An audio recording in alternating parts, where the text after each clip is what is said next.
Vamos lá, boa noite, que bom poder falar com vocês. Estamos aqui diretamente em mais uma live para tratar sobre um assunto extremamente importante.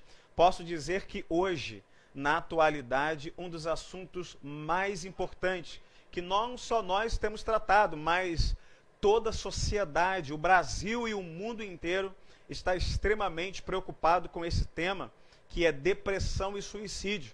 E eu botei lá depressão e suicídio, um mal que precisa urgentemente a ser combatido. E eu falei isso na última live, que nós iríamos tratar sobre esse tema, sobre esse assunto, que ele seria extremamente relevante para o nosso desenvolvimento. Então eu queria pedir algumas coisas, fazer alguns combinados com esta galera que já está entrando aqui ao vivo com a gente. Por favor, compartilhe com o máximo possível de pessoas. Existem pessoas que, de verdade, precisam ouvir o que nós vamos tratar aqui hoje. Você tem alguém que precisa, esteja passando por um processo de ansiedade aguda, de depressão profunda, ou de repente o início, ou alguém que está vivendo um momento de crise e não sabe se é ou se não é depressão. Nós vamos deixar isso aqui tudo muito claro e vai ser um tempo muito precioso. Enquanto nós vamos entrando aqui nesse início, no processo das apresentações, eu queria que você compartilhasse com o maior número possível de pessoas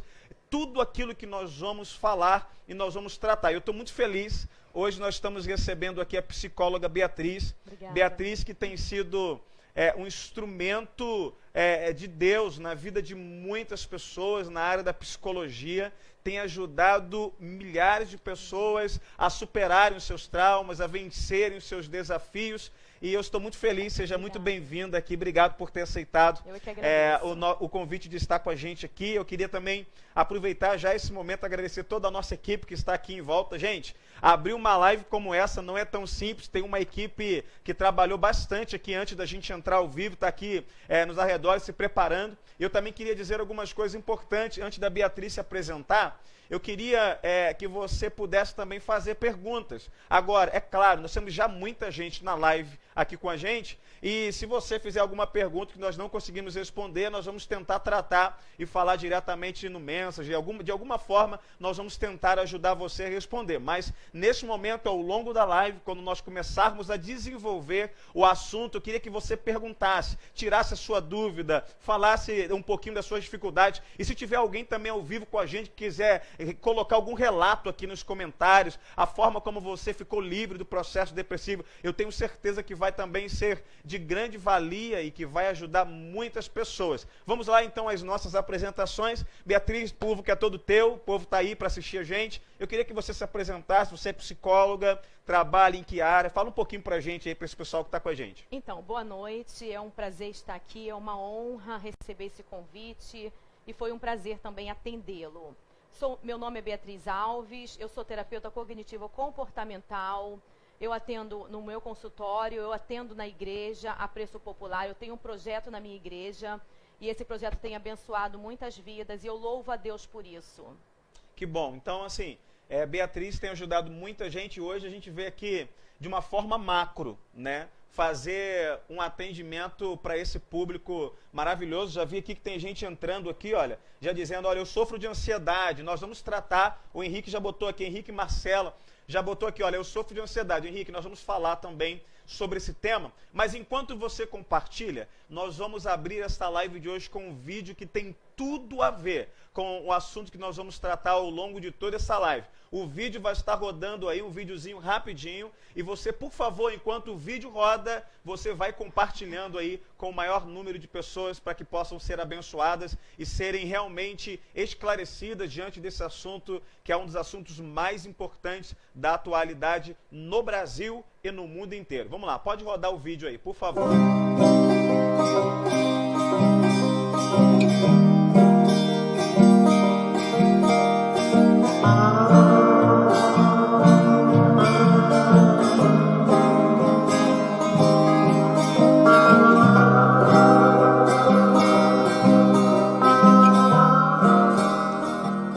A maioria das pessoas jamais entenderia se eu pulasse agora.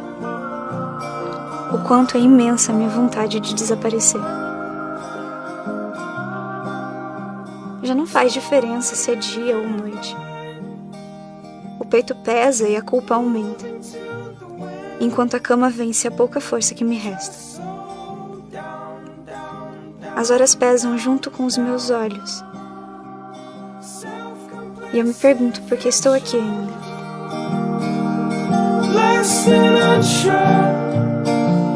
Just getting by.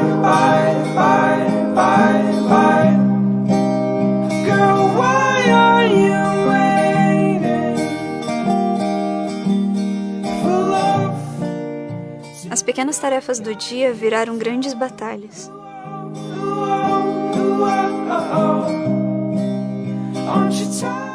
Às vezes, as lágrimas trocam de lugar com a sensação de vazio.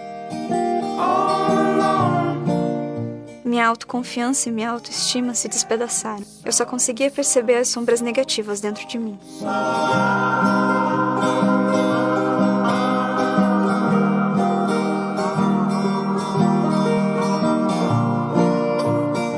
Meu rendimento no trabalho caiu. Minha concentração simplesmente se foi. Por mais que eu tente, nada faz sentido. Diversão, conversas, pessoas. Disfarçar o que se passa dentro de mim demanda cada vez mais um grande esforço.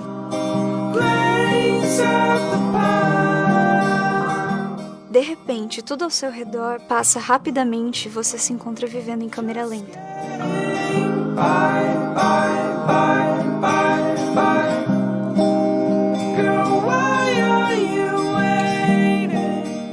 A depressão parece um caminho sem saída, mas não precisa ser assim. Procure ajuda. Ofereça ajuda.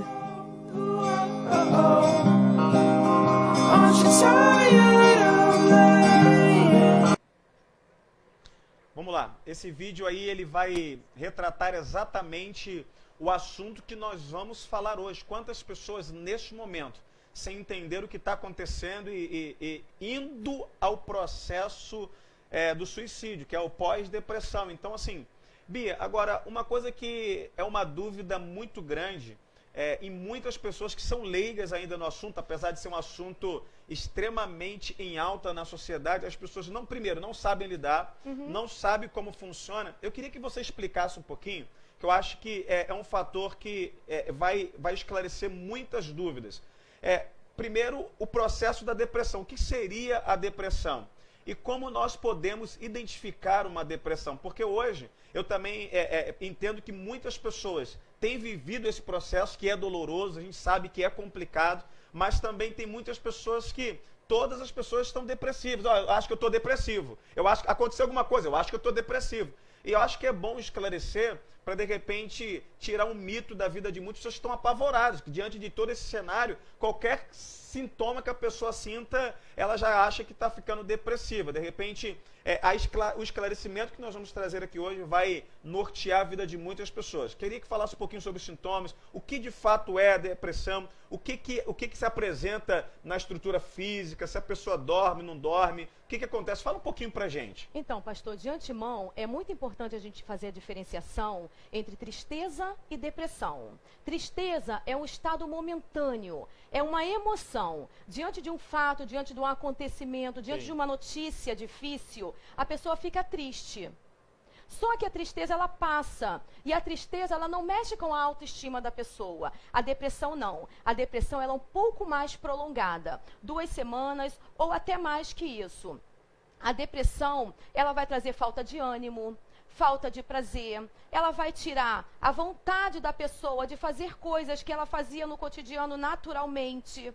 Então, a depressão é um transtorno neuropsicológico. Ela traz uma deficiência nos neurotransmissores, serotonina, dopamina, melatonina. Ela vai fazer com que a pessoa ela durma demais ou durma de menos, ou se alimente demais ou se alimente de menos. A questão da serotonina, que é fabricada durante o dia, ela deixa de ser fabricada por conta de uma pessoa que fica muito tempo no quarto, muito tempo dormindo, Sim. por exemplo. A questão da melatonina, que é um neurotransmissor que é fabricado à noite, durante o sono, deixa de ser produzido por conta da insônia, né? Por conta desses acontecimentos que transpassam a questão da depressão. Então, o primeiro ponto, e o ponto muito importante, é a gente fazer essa diferenciação entre tristeza e depressão. Tristeza momentâneo e depressão, um estado mais prolongado. Agora, em que momento a pessoa vai identificar isso? Exemplo, eu vivi um momento de um baque muito grande na minha vida, e aí naquela semana estou vivendo um momento de tristeza, ou tive um aborrecimento, ou tive uma perda, e aí existe um prazo para que isso passe, para que a pessoa consiga identificar como a pessoa de fato ela pode identificar, opa, essa tristeza tá prolongada, esse momento está complicado, eu não estou me sentindo bem, não estou conseguindo evoluir. Como é que a pessoa faz para ter esse start de identificar? Então, a pessoa com tristeza, ela consegue olhar o futuro com objetividade.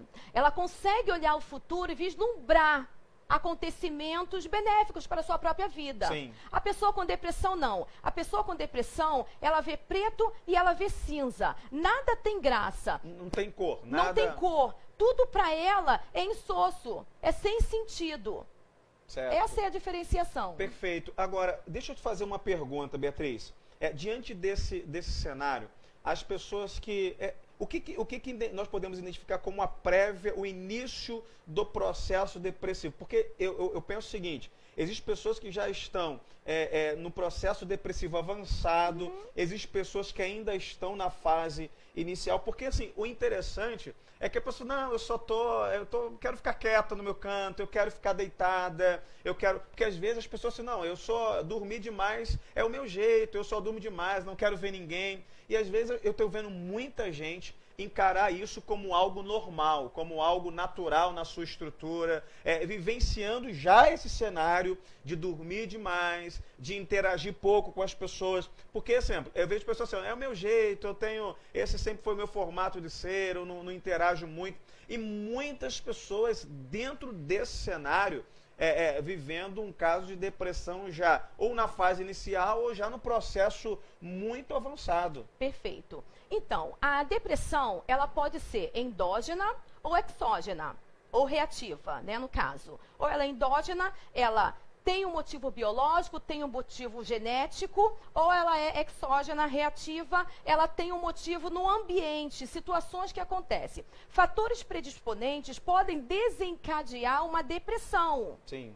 Então, ou de uma forma ou de outra, a pessoa pode desenvolver esse quadro depressivo. E diante desse quadro depressivo, é importante identificar o que a pessoa gostava de fazer anteriormente e agora não faz mais. Deixou de fazer. Aquela pessoa que outrora era muito ativa na igreja, gostava de participar das atividades e de uma hora para outra ela deixa de participar. Ela deixa de querer se relacionar socialmente. Isso na vida como um todo, né? Na vida como um todo. Saía, desenvolvia com os amigos, desenvolvia com... Exemplo, no caso do adolescente, da criança, eu não quero, estou isolado, eu só quero ficar no quarto, eu não quero interagir. Nesse caso. Adolescente, por exemplo, que fica no quarto o tempo todo. E aí, a gente se pergunta, qual a produção desse adolescente? Porque na adolescência, eles estão passando por um processo criativo, um processo de desenvolvimento, um processo de encontro com a sua própria identidade. Aprender, criar. Criar, né? Se reinventar, Perfeito. Encontrar o seu grupo no meio da sociedade. O grupo familiar já não é mais tão importante, é a base, é de suma importância, porém, não é tudo no momento da adolescência. Então, o adolescente que não cria, o adolescente que não se desenvolve, esse adolescente preocupa. Isso é bom para os pais identificar isso, não é, Beatriz? Claro. Porque assim, existe algo que muito me preocupa, como pai, como pastor e como um líder da sociedade. Essa questão da quantidade, você deve atender muitos, eu acho que não existe ninguém melhor do que você para poder tratar sobre esse assunto.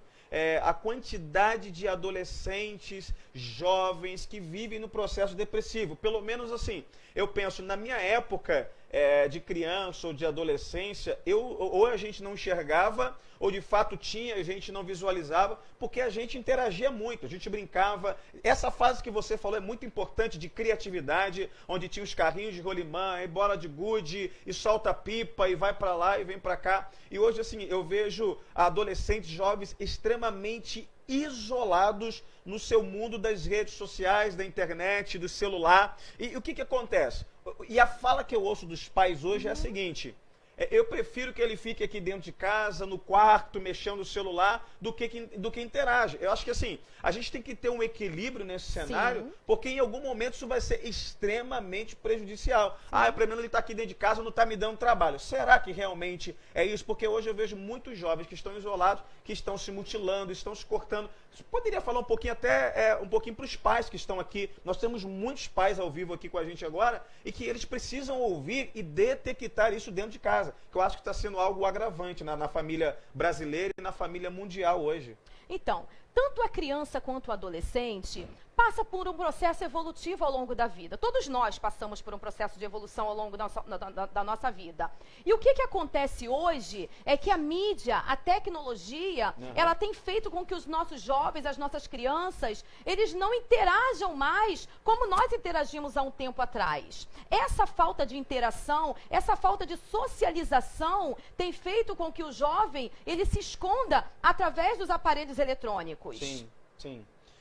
Agora, surge uma pergunta aqui pra gente, olha, da Fabiane, é o seguinte: quando o jovem fica muito isolado, tá? A gente já meio que compartilhou um pouquinho, quando o jovem fica muito isolado, é sinal de depressão? Ou nem sempre, ou depende? Depende da forma com que esse jovem vai desempenhar o seu papel na sociedade. Sim. Por quê? Estar isolado não quer dizer que o jovem tenha depressão. Não estar produzindo pode ser um sinal mais profundo. Sim. Existem outros fatores que vão determinar se o jovem tem depressão ou não. Sim. Não só o isolamento. Agora, assim, pode citar alguns desses fatores para que... Eu acho que a gente precisa muito esmiuçar esse tema, porque ele é de suma importância para que as pessoas aprendam a detectar. Porque a gente fala no final do vídeo ali, no primeiro vídeo que a gente assistiu, nós vamos assistir outro daqui a pouquinho, sobre a questão de você estender as mãos para ajudar. Eu acho que às vezes algumas pessoas ignoram fatos como esse que estão acontecendo à sua volta porque não sabe identificar, não sabe como fazer, não sabe como lidar com o cenário.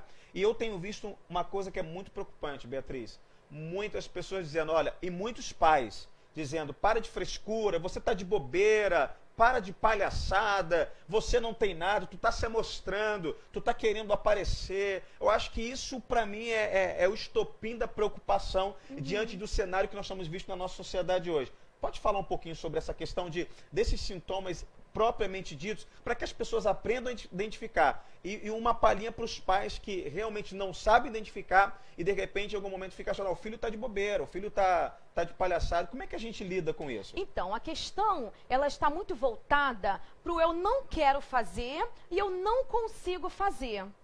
Sim. Uma pessoa em estado depressivo, ela não consegue realizar, muitas das vezes, claro que não dá para generalizar, mas muitas das vezes ela não consegue realizar as suas tarefas cotidianas. O jovem, ele deixa de render na escola, ele deixa de querer se socializar com os amigos, ele não quer participar mais de festa. E se outrora ele gostava de fazer tudo isso, por que é que agora ele não faz mais? É identificar o eu não consigo fazer. Porque quando nós lançamos uma palavra sobre esse jovem, sobre ele estar com preguiça, ele não quer mais saber de nada, ele é um preguiçoso, não podemos fazer isso. Precisamos entender o que leva esse jovem a estar no momento de estagnação. Sim. Essa estagnação pode ser indício de depressão. E acho que o pai tem que ter... qual seria o conselho, Beatriz, para um pai lidar com esse cenário? Assim, eu como pastor, que não sou um profissional na área da psicologia, não é? O conselho que eu sempre, olha, seria importante, ao invés de você dizer para o seu filho que ele está aí, de repente, de palhaçada, ou que ele está perdendo tempo diante dessa postura, eu digo, por que você não tira um tempo para ouvir? Porque eu acho que a maior dificuldade dos pais é que, alguns anos atrás, a gente não lidava com um cenário tão agressivo quanto esse. E os pais hoje não sabem lidar e tratam o filho de uma forma muito grosseira e não têm a paciência devida para lidar com todo esse cenário. E quando eu digo não ter paciência não é só com o filho criança, mas é com o adolescente, é com o jovem. Eu acho que isso é um cenário que preocupa, porque a juventude ela é o futuro da nossa nação. E se os jovens estão entrando por esse caminho, isso é uma coisa muito preocupante para todos nós. Sim, a falta de vínculo hoje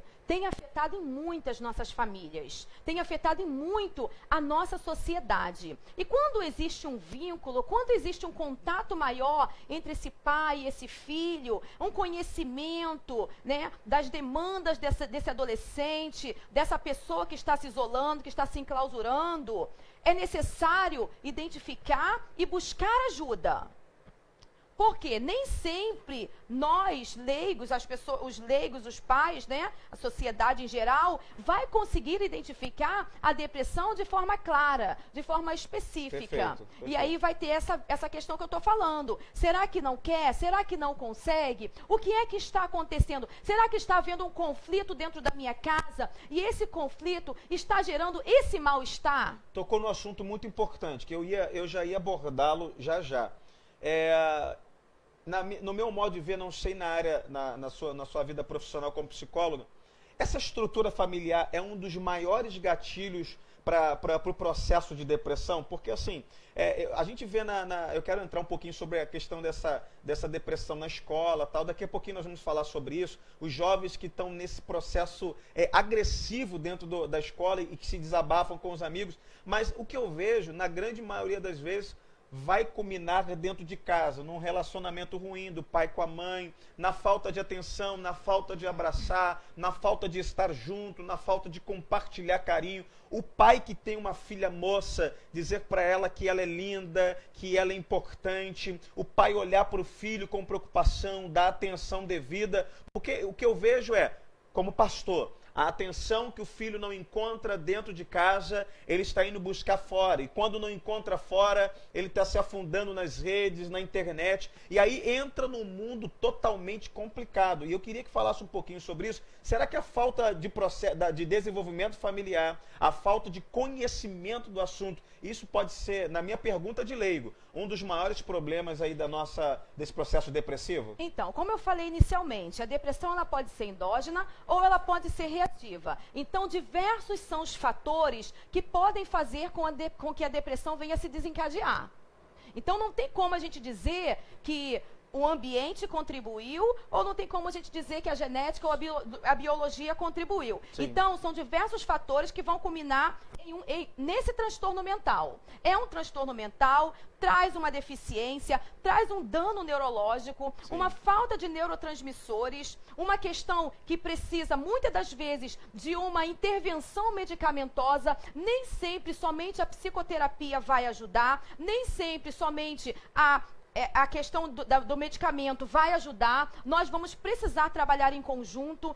Quando eu identifico no meu consultório um jovem com depressão, eu encaminho para o psiquiatra, eu encaminho para o neurologista, porque não adianta tratar uma depressão se o humor não estiver estabilizado. Enquanto não houver, em alguns casos, enquanto não houver uma intervenção medicamentosa, enquanto não houver a estabilização do humor, a psicoterapia, ela não vai funcionar. Ela vai funcionar a partir do momento em que esse paciente ele esteja com seu humor estável, e aí sim começa-se uma psicoeducação para que essa pessoa consiga retomar a sua vida, e após o tratamento medicamentoso, após o desmame que o próprio psiquiatra ou o próprio neurologista vai fazer, essa pessoa comece a retomar a sua vida de uma forma mais natural. Agora, quer ver algo que me preocupa muito?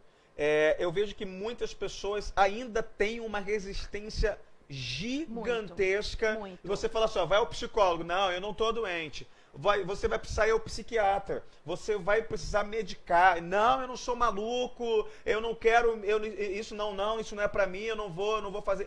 Essa resistência desse processo que é necessário, onde o psicólogo vai identificar, vai encaminhar, para o neuro, vai encaminhar para o psiquiatra, para que possa entrar com a medicação, para que possa controlar, para que a pessoa possa começar a reagir novamente nesse processo de cura, de restauração desse processo depressivo. E isso tem sido... A senhora ainda encontra muita gente com essa resistência. Você vai sair para o psiquiatra. Não vou porque eu não sou maluco. Como é que é isso? Muita resistência. Assim, a questão da estigmatização, ela se faz ainda muito presente na nossa sociedade. A pessoa com depressão, ela não tem liberdade para dizer que está com depressão, porque o senso comum ainda vai dizer que depressão é frescura. O senso comum ainda vai dizer que depressão é preguiça. Ou que depressão é um desvio de caráter, quando na realidade não é isso que acontece com uma pessoa com depressão. Certo. Então, é necessário a gente saber que o psicólogo, o psiquiatra, ou o neurologista, seja lá qual médico for que fizer essa intervenção, vai ser necessário e assim, não é questão de querer. Ninguém quer ficar doente. Sim. As pessoas ficam doentes. Quando estamos com o braço quebrado, todo mundo está vendo o braço quebrado e compreende que o braço está quebrado. Uma pessoa com câncer, ela recebe tratamento normalmente porque ela está com câncer e as pessoas compreendem o câncer como doença. Porém, a depressão hoje ainda é vista como um tabu. E é um tabu e isso tem acontecido como uma avalanche. Tem crescido, cada vez mais tem crescido o número de casos. E hoje, a gente não identifica esse processo depressivo somente lá fora. Hoje a gente está no dia a dia, na igreja, em todos os lugares nós temos identificado pessoas vivenciando o processo. Nós temos aqui na nossa igreja uma ONG que funciona, chamada Novo Horizonte. Nós temos mais de 8 profissionais na área de psicologia e a fila para o atendimento psicológico, ela só cresce a cada dia. E a gente bota mais profissional para atender as pessoas e as pessoas ainda assim aparecendo com muitos casos de depressão, com muitos casos que realmente tem atrapalhado muito o processo na vida dessas pessoas. Pastor Fábio, o que acontece é que a questão que tem acontecido hoje, a tecnologia, a mídia, tá? Nós não crescemos aprendendo a sentir. Nós não crescemos aprendendo a pensar. Existem distorções cognitivas que o jovem, que o adulto faz e que maximiza muitas das vezes o problema. Perfeito. E aí a falta de entendimento, a falta de um olhar mais realista diante das situações faz com que essa pessoa, ela se sinta inferior. Sim. Quando ela se inferioriza, ela traz para si uma baixa autoestima. Essa baixa autoestima vai fazer com que essa depressão, ela se aprofunde. Entendi. E aí, se essa pessoa não busca a ajuda necessária, tá? A fé, a religião como suporte, como uma forma de enfrentamento, é muito importante. Isso ajuda muito no processo.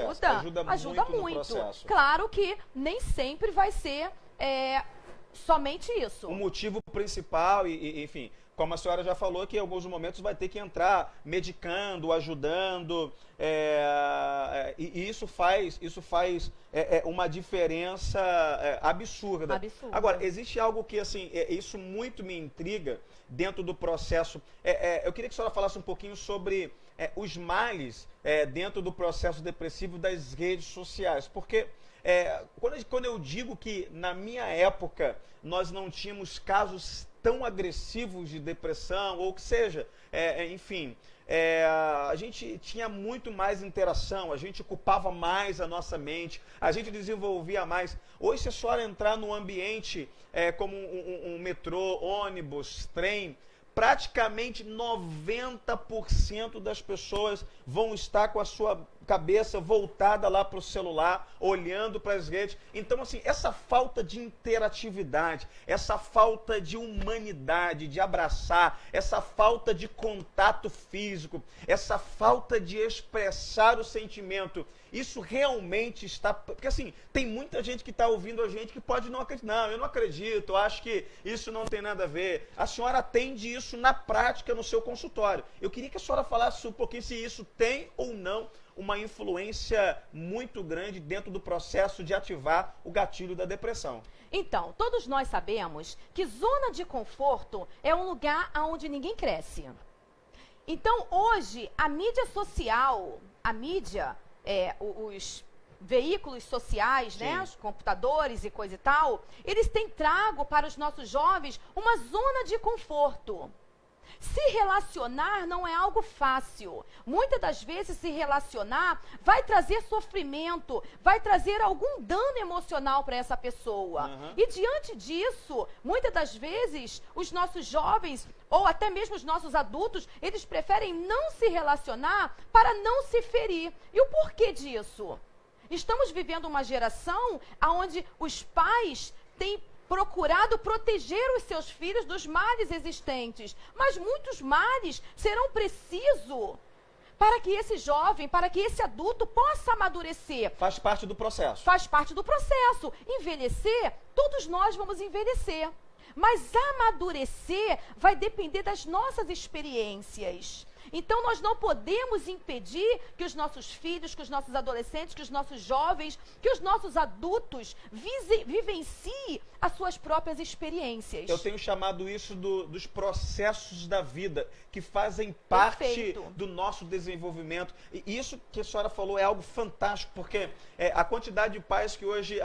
Antigamente, a gente tinha aqueles processos de, olha, é criança, caiu, ralou, e era um processo normal. O pai dizia, olha, levanta, filho, vambora, é assim mesmo, a gente tem que cair. Ensinava a criança a andar de bicicleta e caía no meio da rua, e a criança andava descalço, e parece que virou uma loucura. E percebe, ninguém nunca morreu absurdamente por conta dessas coisas, porque pegou uma comida, é claro que a gente não vai fazer e nem vai incentivar, eu não estou incentivando isso aqui, mas antigamente pegou um negóciozinho no chão, caiu um biscoito, pega, sopra e come. Esses detalhezinhos que sempre foram coisas normais do dia a dia e que os pais não permitem mais que os filhos vivam essa realidade, esse dia a dia, que eles amadureçam, que eles cresçam de forma natural, de acordo com os processos naturais da vida. Eu acho que isso prejudica um pouco, não, Beatriz? Sim, o que nós estamos vivendo hoje são pessoas fragilizadas, são pessoas melindrosas, que não conseguem mais encarar a vida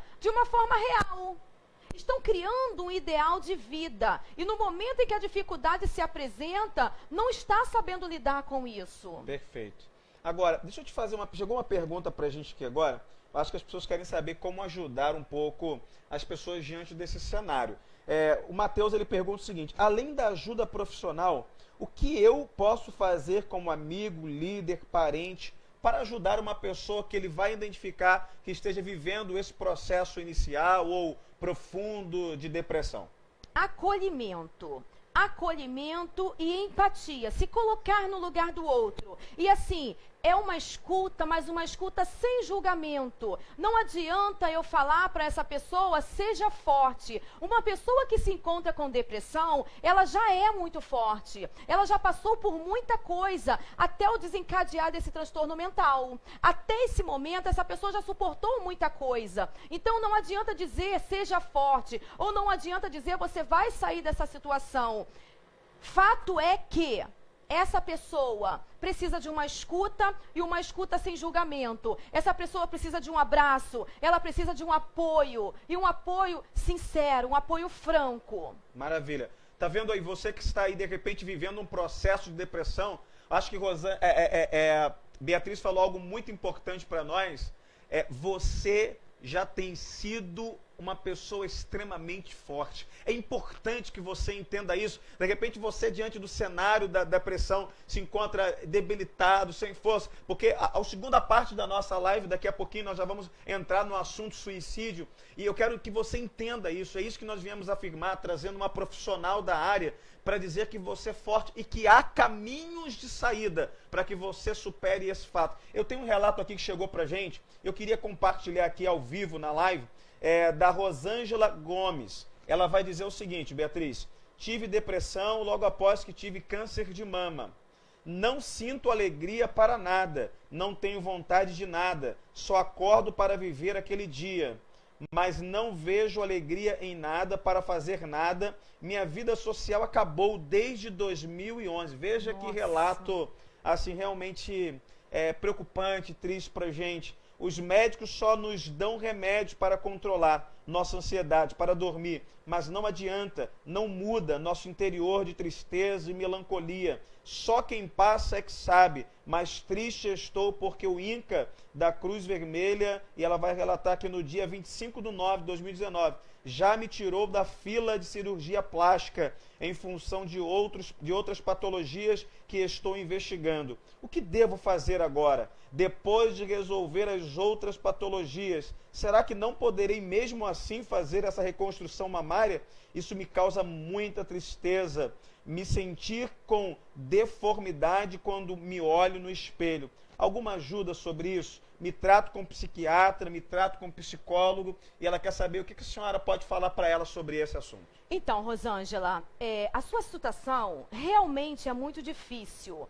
Porém, quando nós vivenciamos uma situação a qual nós não podemos modificar, nós precisamos entender que existe a necessidade de ressignificar, de buscar formas de enfrentamento, formas com que você consiga lidar com essa situação, formas com que você consiga se sentir bem nesse meio todo, se sentir validada no meio ao qual você está inserida, e ver que existe solução. Diante de toda situação difícil, de toda situação catastrófica das nossas vidas, nós temos duas opções. Ou a gente se revolta, ou a gente cresce com a situação. Isso. Se nós não podemos mudar a situação, então vamos viver essa situação da melhor forma possível. Enxergar com uma outra ótica, ter uma nova visão do cenário. Não estou dizendo que é fácil. Não, pelo com contrário, certeza, claro que estou não. validando esse momento difícil na vida da nossa irmã. Porém, é importante dar um novo significado. Vida é movimento. E nós precisamos o tempo todo estar se movimentando em prol a uma vida melhor.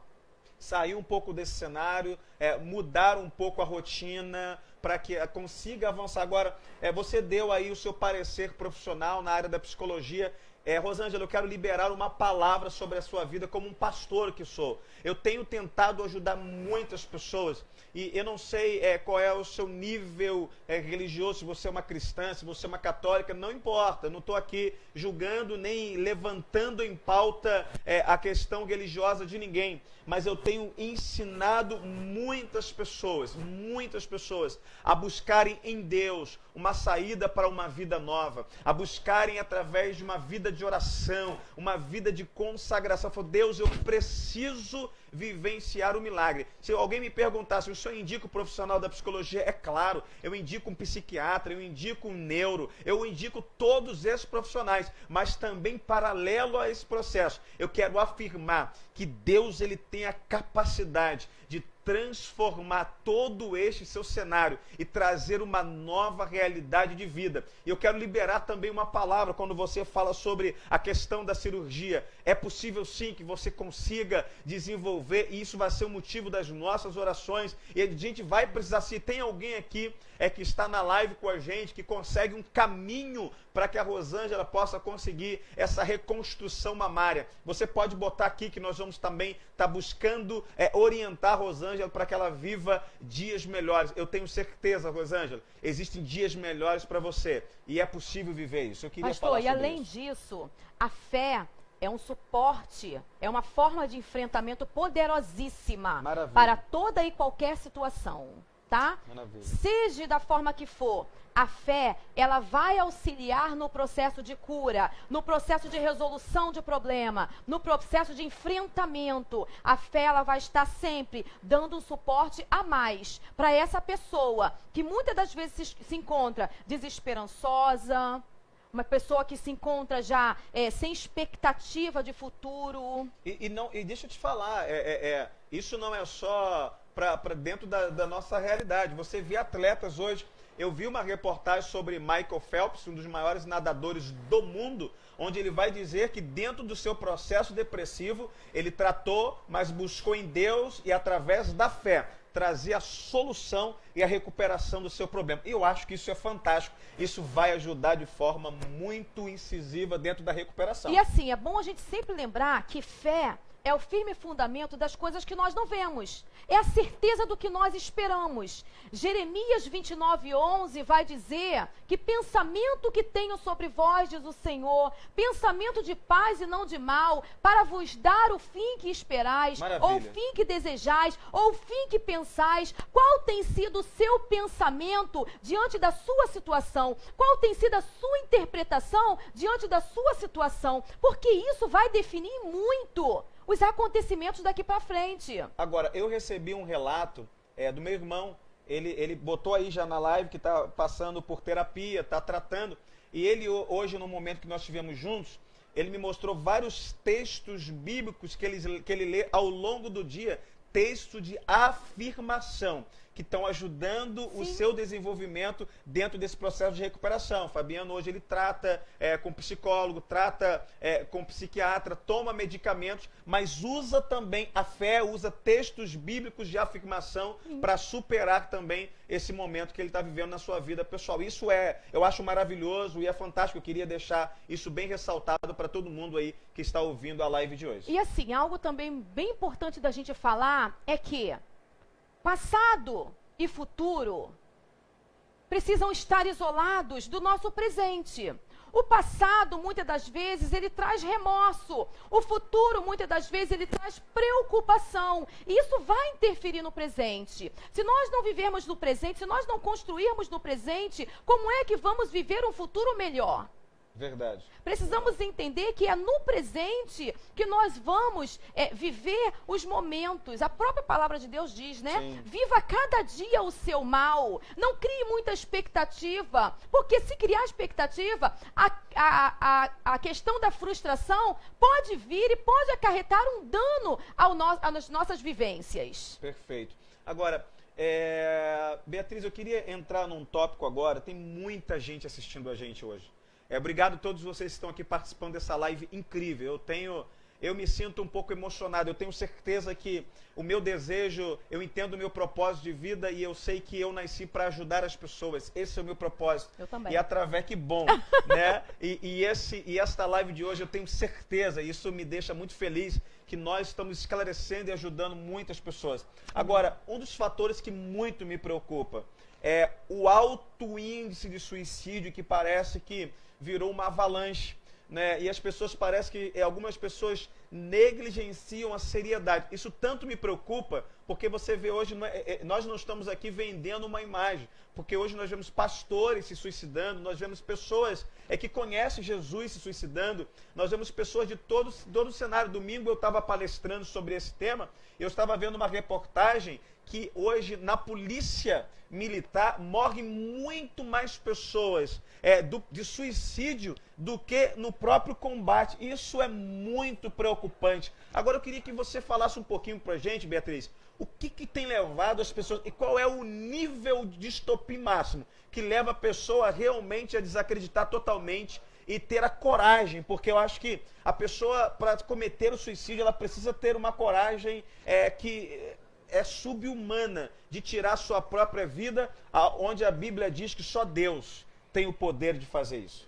Então, a cada 40 minutos, a cada 40 segundos, uma pessoa se mata ao redor do mundo. Gente, escuta isso. A cada 40 segundos, uma pessoa se mata ao redor. Isso é alarmante demais. E a questão é, o suicida é uma pessoa em estado de desespero. É uma pessoa em estado de desesperança. A dor existencial é muito forte. O suicida, ele não quer tirar a vida. Ele quer tirar o sofrimento. Ele quer tirar um problema que ele não vê solução. Eu estou sofrendo demais, está doendo. As pessoas que estão à minha volta não sabem o tamanho da dor que eu estou sentindo. Eu não consigo lidar com essa situação. Já que ninguém me entende, não faz sentido eu continuar nessa vida, então eu vou resolver do meu jeito. É mais ou menos isso? Mais ou menos isso. 90% das pessoas que se suicidam ou que pensam em se suicidar tem transtorno mental. Meu Deus. A maior parte dessas pessoas tem transtorno de humor, tá? A depressão, ela pode levar ao suicídio, Mas nem todo suicida tem depressão. Eita. Então, são fatores, são multifatoriais. São vários fatores que podem levar uma pessoa a tentar ou cometer o suicídio. Perfeito. Eu recebi um menino de 15 anos no meu consultório há pouco tempo e ele dizia: eu tentei me suicidar porque os meus pais brigaram comigo. E aí, traçando o histórico dele, eu percebi que aquele não era o motivo que havia o levado a tentar o suicídio. Havia mais coisas por detrás. Nunca é um fator isolado. Aquilo ali foi um gatilhozinho um gatilho que aconteceu para que ele viesse querer chegar Sim. às vias de fato do suicídio. Sim. Agora, porque o que me preocupa é de falar, eu tenho muitos estudantes aqui nos assistindo agora, Beatriz, eu tenho medo da tal moda.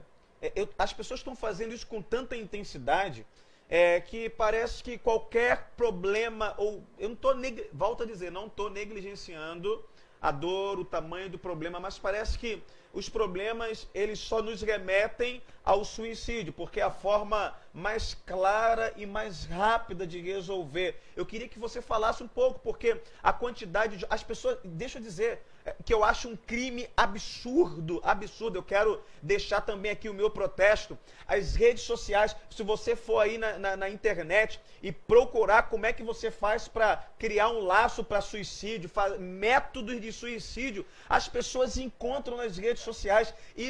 Eu quero denunciar isso. Eu acho que o governo, o poder, precisa tomar uma decisão diante desse cenário, porque a gente não pode ter nas redes sociais, na internet, com tanta facilidade, onde crianças de 7, 12, 10, 8 têm acesso com tanta facilidade a alguma coisa ensinando, olha, é assim que você faz o nó dessa forma, enfia no pescoço, toma esse medicamento para que você morra com menos dor, para que aconteça de forma mais rápida. Eu fico muito indignado. Então, com muitos estudantes aqui, eu tenho muito medo de todo esse modismo que tem tomado conta, e também como pastor eu entendo que Satanás, ele tem se aproveitado de todo esse cenário para destruir o maior número de pessoas. A Bíblia vai dizer que esse é o papel dele. Satanás, o vosso adversário, não é amigo de ninguém. Ele vem para roubar, ele vem para matar, ele vem para destruir. Eu queria que você falasse um pouquinho, tem muitos adolescentes nos assistindo aqui. Foi bom você falar eu estou preocupado disso, com essa moda. Foi importante você falar disso. O que acontece? No ano de 1774, lançou-se nos Estados Unidos um livro chamado O Romance do Jovem Werther. E esse romance, ele vai falar sobre um jovem que perdeu a sua namorada, que teve um relacionamento fracassado e se matou com arma de fogo. Olha. Após o lançamento desse romance, que é fictício, não é real, muitas pessoas começaram a se matar da mesma forma, com arma de fogo. Nesse tempo, a partir desse momento, criou-se o mito de que não se deveria falar sobre suicídio. Mas hoje, com o avanço da tecnologia, como o senhor falou, com o avanço da informação, certo, e essa informação distorcida que chega aos nossos jovens, que chega aos nossos adolescentes e às pessoas predispostas ao suicídio, precisamos falar. Falar de forma coerente, falar de forma clara, dizer que existe sim solução. Todo problema, ele vai ter solução, mesmo que seja permitir que o tempo resolva. Alguns problemas nós não vamos resolver. Nós vamos permitir que as coisas aconteçam naturalmente. A preocupação, ela só é eficaz se me faz resolver um problema. Se eu tenho um problema e eu olho para ele de forma realista e eu percebo que naquele momento eu não posso resolver, a minha preocupação é ineficaz. Perfeito, perfeito. Agora, existe um outro fator que preocupa, a falta de intensidade em relação a alguns processos que sempre foram naturais a nível familiar, independente de muito ou pouco dinheiro. Esse contato familiar, onde a família tira um tempo para estar junto. essa questão do consumismo, que a gente tem que produzir, que a gente precisa dar resultado, né? Esse imediatismo que tem que acontecer, e é o comércio, e a data tal, e tem que comprar, e tem que ter dinheiro, e aí porque eu tenho que ter dinheiro, então eu trabalho dobrado, e aí aquela questão do sentimento de eu preciso estar mais junto, eu preciso abraçar, eu preciso conversar, eu preciso olhar nos olhos, toda essa aceleração que nós estamos vivendo, isso também não é um estopim que está prejudicando muito, porque eu vejo isso, a sociedade está muito mais acelerada, e isso tem prejudicado muita gente, pessoas que têm trabalhado 12, 14, 15, 18 horas, e estão afundadas nesse cenário, e pessoas como essa, você vê hoje casos de pessoas riquíssimas, que trabalhou, levantou, fez dinheiro, e depois não encontrou graça na vida, foi lá e se matou. Isso é um cenário muito complicado. Eu recebi um relato recente de um presidente de uma das grandes empresas no Brasil, que depois de ter gerenciado anos essa empresa, ele assume para os seus funcionários e diz: vale a pena lutar pela vida, vale a pena ganhar dinheiro, mas nada é mais importante do que a nossa família. E ele diz: eu ganhei muito dinheiro, eu sou um homem riquíssimo, mas perdi os momentos mais importantes da minha família. E isso é um relato que muito preocupa. E o que a senhora poderia aconselhar? Nós estamos aí chegando já no finalzinho da nossa live, caminhando para o final da nossa live. Eu queria que você falasse um pouquinho, dando um conselho para nós, como lidar com toda essa aceleração, com todo esse consumismo, com todo esse cenário. Como é que a gente pode lidar com isso? Eu mesmo sou bem intenso, muita gente que está ouvindo a live aqui é bem intenso. Como é que a gente lida com isso? Então, a grande questão está no equilíbrio. Precisamos entender que ser e ter são coisas completamente diferentes. Eu posso ter sem deixar de ser. Eu posso ser sem deixar de ter. Então, o equilíbrio vai fazer toda a diferença nesse meio. Por quê? Se eu me deixo levar por aquilo que eu quero ter e eu não valorizo o que eu já tenho, eu deixo de ser, eu deixo de evidenciar as minhas conquistas, as minhas vitórias, e eu passo a focar tão somente naquilo que eu posso vir a ter. Nada tá bom, a gente não consegue valorizar o que eu tenho agora. Eu só quero ter quero sempre mais, eu quero mais, mas eu conquistei agora. Não importa, eu quero mais. E isso eu acho que realmente é algo agravante. Aí é a questão da desvalorização. Sim. A desvalorização do meu esforço, a desvalorização da minha conquista. Porque ao longo da vida, a gente conquista muitas coisas, né? E quando a gente conquista essas muitas coisas e a gente não dá valor a essas coisas, a gente faz para que o outro veja que a gente está fazendo ou que a gente tem, não vai haver uma satisfação. Perfeito. Não vai haver uma questão de autoestima pessoal, uma coisa minha que eu fiz para que eu pudesse me satisfazer. Sim. No consultório, quando a gente para fazer essa equilibração entre o que você tem feito para você. Perfeito. A maioria das pessoas vão dizer o que ela tem feito para o outro. Sim. Em detrimento a si mesmo. E isso traz um dano muito grande. Isso traz uma baixa autoestima. Isso traz um desequilíbrio. O que o outro faz é sempre muito bom. O que ele faz. E eu não olho para mim com valorização, com uma autoestima.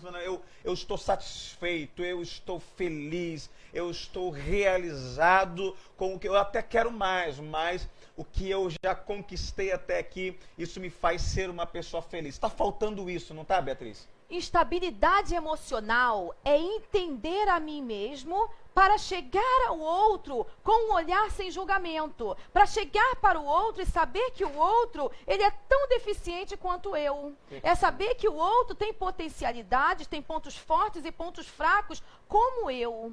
Quando eu tenho autocontrole, quando eu tenho autodomínio, quando eu tenho uma autoestima equilibrada, eu consigo ver no outro aquilo que muitas das vezes está em mim. Verdade. E aí eu olho com um olhar respeitoso. Eu olho com um olhar mais empático. Eu olho de uma forma a conseguir me socializar de uma maneira mais saudável.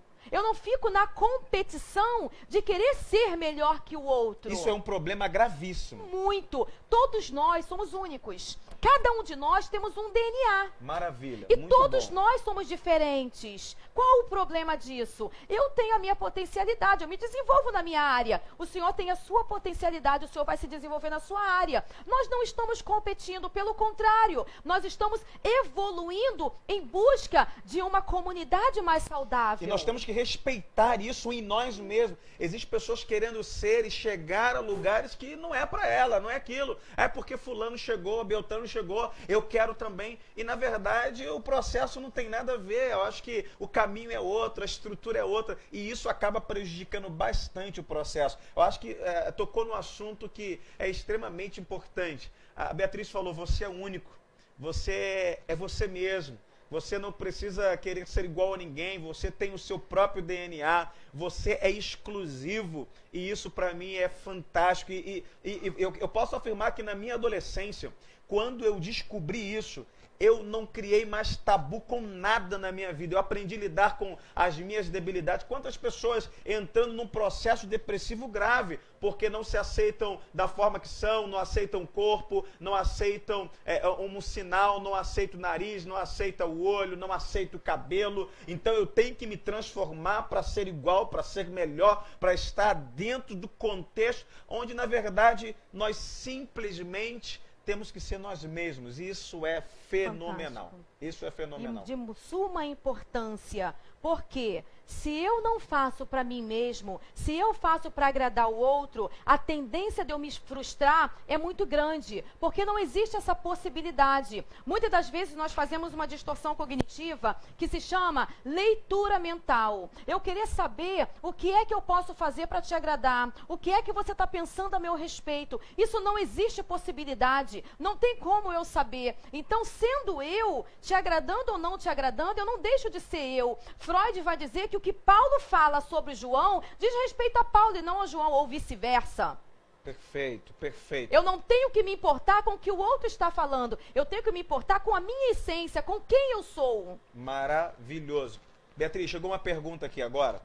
E eu já vamos falar sobre o último tópico e a gente caminha para encerrar a nossa live. Veja, ó, nós vamos encerrar a live sobre perdão. Eu tenho uma dúvida, Beatriz. A falta de perdão pode ser um gatilho para o processo depressivo? E aí a gente vai caminhar para encerrar. Mas eu queria que você antes respondesse essa pergunta. Tem muita gente entrando aqui na nossa live. Eu estou muito feliz. Sejam todos muito bem-vindos aqui. E olha só, a pergunta é o seguinte. A depressão, ela pode ser genética? Exemplo, se algum familiar meu tem depressão, eu corro o risco de desenvolver um quadro depressivo também? Isso pode ou não acontecer? O que você tem a dizer para nós? Pode. Como eu falei no início, ela pode ser endógena ou ela pode ser reativa. Endógena é genética e biológica. E reativa faz parte do ambiente, onde a gente está inserido, tá? Pode sim ser genética. Então aí, Matheus Moura, respondido aí a sua pergunta, pode acontecer um caso de genética, porque existem pessoas, eu não entendo muito na profundidade, mas eu já ouvi pessoas com depressões crônicas, pessoas que tomam remédio já contínuo a vida, que não conseguem. Sim, existe solução para isso, a questão Beatriz? da depressão está muito voltada para o manejo. Saber como lidar com a depressão. A depressão, ela não tem cura, ela passa por um estado de aprendizado para lidar com essa patologia. Deixa eu fazer uma última colocação para que a gente possa caminhar para o final dessa live. A pergunta é, eu tenho uma convicção dentro de mim como pastor, o que eu quero que responda é o seguinte, a quantidade de pessoas que andam amarguradas, com dificuldade de perdão, com dificuldade de liberar a vida e vivem isso por muitos e muitos tempos. E isso é uma preocupação que eu tenho. É claro, a Bíblia ela vai dizer sobre isso, ela vai falar sobre isso, mas eu queria ouvir a nível profissional. A falta de perdão, ela pode ser um gatilho do processo depressivo na vida de muitas pessoas? Pode ser um fator predisponente, sim. Mas, como eu havia dito, existem diversos fatores e cada caso é um caso, como nós havíamos conversado anteriormente. O que acontece? A falta de perdão, a questão da amargura por conta de relacionamentos mal sucedidos está muito voltada para a minha não aceitação. Porque se eu não me aceito do jeito que eu sou, se eu coloco na mão do outro as minhas vivências, as minhas vontades ou as minhas expectativas, a tendência de frustração, a tendência de eu cair em depressão vai ser muito grande. Rapidinho pra gente encerrar. Eu recebi uma menina no consultório de 17 anos e ela veio há 3 anos afastada da igreja. Ela não conseguia mais congregar, ela fazia parte de um ministério. Sim. E por conta de desavenças, por conta de complicações dentro da igreja, ela resolveu sair e ficou 3 anos afastada. Quando eu fui montar o histórico dessa menina, eu percebi que tudo que estava bloqueando essa menina, tudo que estava impedindo que ela voltasse para a igreja, era uma questão de que ela achava que as pessoas tinham que pedir perdão para ela. Olha. Foi quando eu perguntei quem é que estava em cadeias. E ela entendeu que fazia parte do pensamento dela. Era a forma com que ela estava interpretando as situações. Eu não posso colocar na mão do outro a minha própria felicidade. Eu não posso entregar para o outro aquilo que é minha responsabilidade. Eu preciso me responsabilizar, eu preciso compreender, eu preciso mensurar o que é que me faz me sentir melhor no meio ao qual eu estou inserida. Porque o outro, ele não tem como adivinhar aquilo que eu preciso. Se é perdão que eu preciso liberar esse perdão antes de qualquer outra coisa. Gente, essa orientação da Beatriz é fantástica. A quantidade de pessoas com dificuldade nesse cenário é muito, mas muito grande. Olha, chegou uma pergunta aqui, mas nós vamos assistir um vídeo que é extremamente importante e fantástico.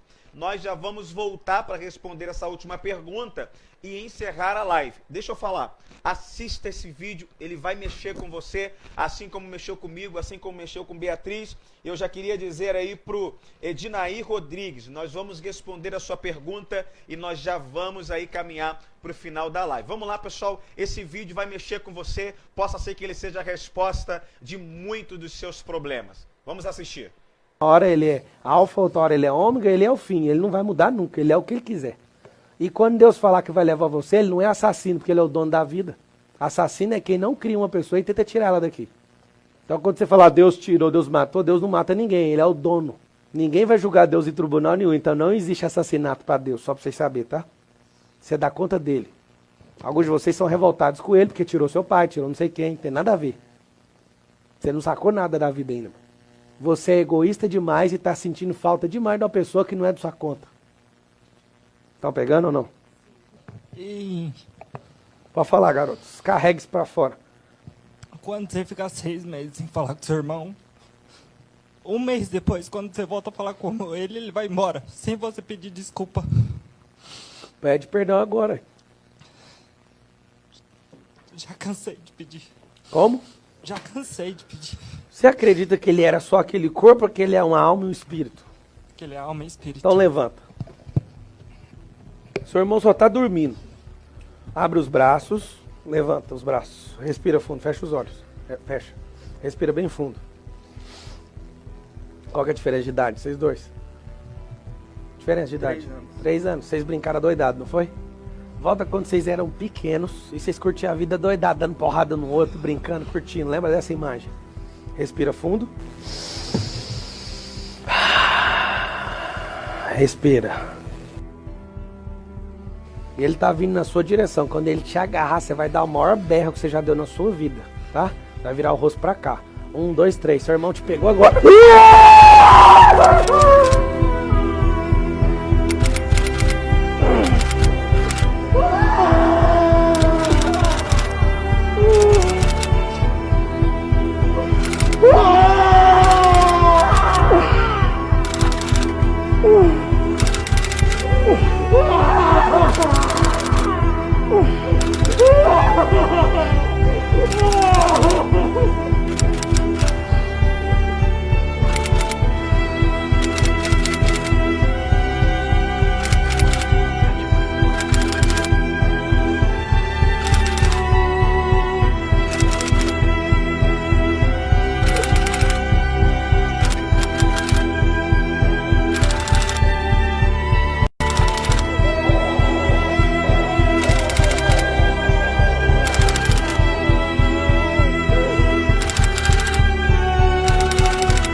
Então, pensa num vídeo maravilhoso.